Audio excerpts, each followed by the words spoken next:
এর মধ্যে বিশেষ যে কাজগুলো ছিল সেগুলো আমরা ওনাদেরকেও জানিয়েছি, লিখিতভাবে রিটার্নিং কর্মকর্তাকেও সেই সমস্যাগুলো তাদেরকে জানিয়েছি।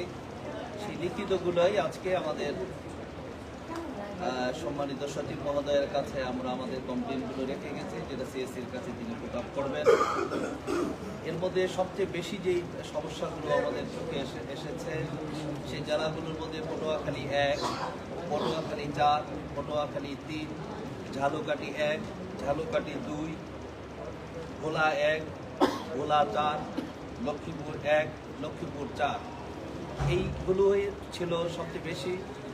তো সেইগুলোর ক্ষেত্রে বিশেষ করে ভোটের অবস্থান যেটা হয়েছে, সারা দেশের চিত্রটাই ছিল লাঞ্চের আগ পর্যন্ত একরকম ছিল, লাঞ্চের পরবর্তীতে যে চিত্রগুলো চিরাচরিত যে চরিত্র সেগুলো সেখানে প্রকাশ পেয়েছে।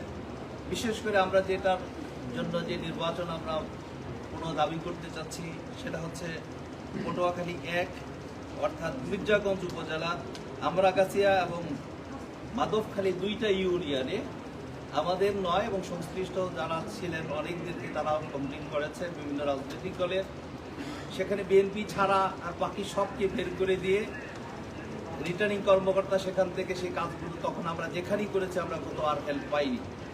এর জন্য তারা সেটা একচাটিয়া যেটা নির্বাচনের যে চরিত্র ঐশাচিকতা সেটা তারা করেছে। সেই জন্য আমরা মির্জাগঞ্জ উপজেলার এই 2টি ইউনিয়ন আমরা পুনর্নির্বাচন দাবি করেছি। তার সাথে সাথে ভোট কেন্দ্রগুলোর মধ্যে বিশেষ করে পটুয়াখালীর 4-এর আপনার কলাপাড়ার বেশ কিছু ইউনিয়ন আছে, যেটা ধুলাসার, তারপরে চাকাবনিয়া, লতা চাপলা, কলাপাড়ার আরও কয়েকটা ইউনিয়ন এবং রাঙ্গামালী সদর ইউনিয়নগুলো, সেগুলোতেও 2টার পরের যে ঘটনা হয়েছে সেই ঘটনাগুলোতে কিছু কিছু সময় তারা সহযোগিতা করেছেন।